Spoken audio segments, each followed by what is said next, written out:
പെണ്ണിനോടൊന്നൊരു പൂതി തന്നെ ഇല്ലാണ്ടായിപ്പോയി. കാരണം ഇമ്മാതിരി വൃത്തികെട്ട പെണ്ണുങ്ങളാണ് കൂടുതലും. ഏത് പെണ്ണിനോടൊന്ന് ഒരു പ്രണയം നടിക്കാൻ നമുക്ക് പറ്റുമോ? വിശ്വസിക്കാൻ പറ്റുമോ? ഉണ്ടാവുക.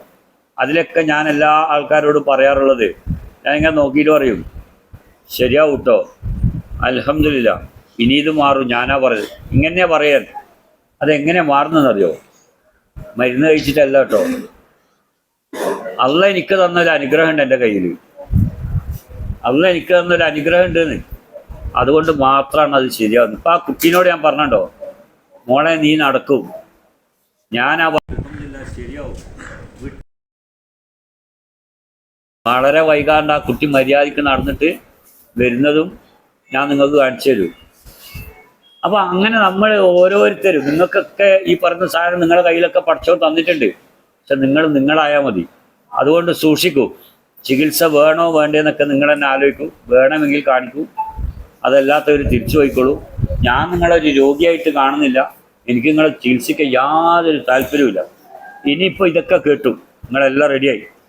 ഇതിനകത്ത് നിൽക്കുന്ന ആൾക്കാരിൽ ചില ആൾക്കാരെ പണിയെന്തറിയോ? ഇന്നിപ്പോൾ കുറച്ച് കഴിയുമ്പോൾ തന്നെ പോയിട്ട് ഫേസ്ബുക്കിൻ്റെ കമൻറ്റിൽ മോശമായിട്ട് എഴുതും. എന്താ എഴുതുന്നറിയോ? ഇപ്പോൾ കള്ളു പിടിക്കുന്നു, ഇപ്പോൾ പുക വലിക്കും, ഇപ്പോൾ പെണ്ണ് പിടിക്കും. എൻ്റെ പൊന്നി ചങ്ങായി പറയും, അമ്മക്ക് ഇതിലൊന്നും സമയമില്ലടോ. ഞാനൊന്നും എൻ്റെ ജീവിതത്തിൽ കള്ളും കുടിച്ചിട്ടാണ് പുകയും വെച്ച്. എൻ്റെ പെണ്ണ് പിടുത്തം. ഇവിടെ പെണ്ണിനൊക്കെ പണ്ടല്ലേ ആരെങ്കിലും പിടിക്കൂ? ഈ വയസ്സായിട്ട് ഇപ്പോൾ ആരെങ്കിലും പെണ്ണെ പിടിക്കുമോ? എന്ത് പെണ്ണ്? പിന്നെ ഈ പൊട്ടി വലിച്ച ചൊറി വന്ന് പുഴുവരിക്കുന്ന പെണ്ണിനല്ലേ ഈ പിടിക്കണ്ടേ, ഈ കാണേണ്ടത്? പെണ്ണിനോടൊന്നൊരു പൂതി തന്നെ ഇല്ലാണ്ടായിപ്പോയി. കാരണം ഇമ്മാതിരി വൃത്തികെട്ട പെണ്ണുങ്ങളാണ് കൂടുതലും. ഏത് പെണ്ണിനോടൊന്ന് ഒരു പ്രണയം നടിക്കാൻ നമുക്ക് പറ്റുമോ? വിശ്വസിക്കാൻ പറ്റുമോ? ഏതെങ്കിലും ഒരു പെണ്ണോട് ഇഷ്ടം പറഞ്ഞാൽ ഓള് പറയുന്നത് ഇതല്ലേ? ആണ് പെണ്ണിനോടുള്ള പൂതിയൊന്നുമില്ല. നിങ്ങൾ ആലോചിക്കേണ്ടത്, എന്തെങ്കിലും സംശയം എൻ്റെ അടുത്ത് ചോദിക്കുകയാണെങ്കിൽ ഇപ്പോൾ ചോദിച്ചോ. പോയി കുത്തിയിരുന്നിട്ട് ഫേസ്ബുക്കിലൊക്കെ എഴുതി വെറുതെ മോശം പറയരുത്. ഞാനൊന്നും അങ്ങനെ ജീവിക്കുന്ന ഒരാളേ അല്ല. എന്നെ സംബന്ധിച്ചിട്ട് ലഹരി എന്ന് പറയുന്നത് കള്ളോ പെണ്ണോ കഞ്ചാവോ എന്നല്ല. എന്നെ സംബന്ധിച്ചിട്ടുള്ള ലഹരി എന്താണെന്നറിയോ? ഞാൻ തന്നെ. ഞാനാ ലഹരി. നമുക്ക് വേറെ ഇത്രയും മോഡലാക്കേണ്ട ആവശ്യമില്ല. കാരണം നമ്മൾ അത്രയും രസമായിട്ട് ജീവിക്കുന്ന ഒരാളാണ്. നമുക്കൊരാളെ മോഡലാക്കണമെങ്കിൽ നമ്മളെക്കാൾ എൻ്റെ അത്ര സുഖം അനുഭവിക്കുന്ന ഒരിക്കലും ഞാൻ കണ്ടിട്ടില്ല ഓനെ മോഡലാക്കണമെങ്കിൽ. അതുകൊണ്ട് അതിനോട് താല്പര്യമില്ല.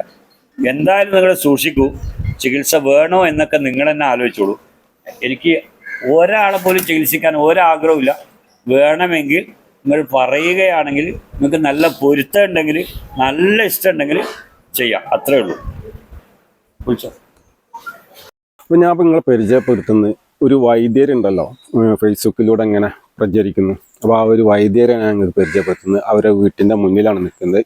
അപ്പോൾ ഇവിടെ ആയിരക്കണക്കിന് ആൾക്കാരാണ് അങ്ങോട്ട് വന്നിട്ടുള്ളത്. വണ്ടി പാർക്ക് ചെയ്യാൻ തന്നെ ഇവിടെ ഏക്കർ കണക്കിന് സ്ഥലങ്ങളാണ് ഒഴിച്ചിട്ടുള്ളത്. അപ്പോൾ ഈ വൈദ്യരെ ഫുൾ വിശേഷങ്ങൾ എൻ്റെ നൗഫൽ തീരുന്ന യൂട്യൂബ് ചാനലുണ്ട്. ഒരു 10-20 മിനിറ്റോളം ഉണ്ട്. ആളൊരു ക്ലാസ് ഉണ്ട്. അത് കഴിഞ്ഞാൽ പിന്നെ ട്രീറ്റ്മെൻറ്റ് തുടങ്ങും. അപ്പോൾ 10 മണി വരെയും ടോക്കൻ്റെ ടൈമും. അപ്പോൾ ഇവിടെ ടോക്കൻ തന്നെ ഇപ്പോൾ ഏകദേശം വന്നപ്പോൾ ഒരു 10 മണിയായി. അപ്പം തന്നെ ഇവിടെ നല്ല ക്രൗഡ് കേട്ടോ. അപ്പോൾ നിങ്ങളെന്ത് അസുഖമാണോ ആ അസുഖമൊക്കെ ഇവിടെ മാറ്റി കൊടുക്കുന്നതാണ് പറയുന്നത്. ക്യാൻസർ അല്ലാത്ത എല്ലാ അസുഖങ്ങളും മാറ്റുമെന്നാണ് പറയുന്നത്. അപ്പോൾ ഇവിടെ വന്നവരോടൊക്കെ ഞാൻ ചോദിച്ചപ്പോൾ എല്ലാവരും പറയുന്നത് എന്താണ്, ഞങ്ങൾ ഫസ്റ്റ് വന്നപ്പോൾ തന്നെ ഞങ്ങൾക്ക് ഡോക്ടറെ വരെ കാണിച്ചിട്ട് മാറാത്ത അസുഖം ഞങ്ങൾക്ക് നല്ല മാറ്റം ഉണ്ടെന്നാണ്. അപ്പോൾ ഒരു 3 പ്രാവശ്യം ഇവിടെ വന്നു കഴിഞ്ഞാൽ 4ാമത്തെ പ്രാവശ്യം നിങ്ങളുടെ അസുഖം പൂർണ്ണമായിട്ട് വൈദ്യർ മാറ്റിത്തരും. പക്ഷേ വൈദ്യർ പറയും പോലെ നിങ്ങൾ ചെയ്യണം. ആ ഒരു കാര്യം കൂടി അതിലുണ്ട്. അപ്പോൾ ഇതിൻ്റെ ക്ലാസ് എൻ്റെ യൂട്യൂബ് ചാനലുണ്ട്. ഒരു 20 മിനിറ്റോളം ഉണ്ട്. അതിന് അപ്ലോഡ് ചെയ്യും. അപ്പോൾ നമുക്ക് ബാക്കി വിശേഷങ്ങളിലേക്ക് പോകട്ടെ. പാർക്കിങ്ങിന് ആരും ബുദ്ധിമുട്ടുണ്ട്. ഇവിടെ ഇഷ്ടക്കണക്കിന് പാർക്കിങ്ങിനുള്ള സ്ഥലമുണ്ട്. ഇത് കഴിഞ്ഞാൽ വേറെ സ്ഥലത്ത് പാർക്കിംഗ് ഉണ്ട്. അങ്ങനെ 3-4 സ്ഥലത്തേക്ക് പാർക്കിങ്ങിനുള്ള സ്ഥലം ഇവിടെ ഒഴിച്ചു വിട്ടിട്ടുണ്ട്. എന്തായാലും വണ്ടി കൊണ്ട് വരുന്നവരൊക്കെ ആണെങ്കിൽ ആ ഒരു കാര്യത്തിൽ വിഷമിക്കേണ്ട. അത്രയും പാർക്കിംഗ് ഇവിടെ ഉണ്ട് കേട്ടോ. കറക്റ്റ് ലൊക്കേഷൻ വരുന്നത് പുന്നക്കൽ എന്ന് പറയുന്ന പഞ്ചായത്തട്ട, അതായത് പുത്തമ്പള്ളിയിൽ നിന്ന് ഏകദേശം 7 കിലോമീറ്റർ ഉണ്ട്. അതായത് തൃശ്ശൂർ ജില്ലയാണ് ഇത് വരുന്നത്. അപ്പോൾ ഏകദേശം കുറച്ച് ഉള്ളിലേക്ക് വരേണ്ടത്. നമുക്ക് റോഡ് സൈഡിൽ തന്നെ ഒരു ഏക എന്നുള്ള ഒരു സ്ഥാപനത്തിൻ്റെ ഒരു ബോർഡ് കാണാം. പിന്നെ വൈദ്യരുടെ പേര് ഹംസവൈദ്യരാണ്.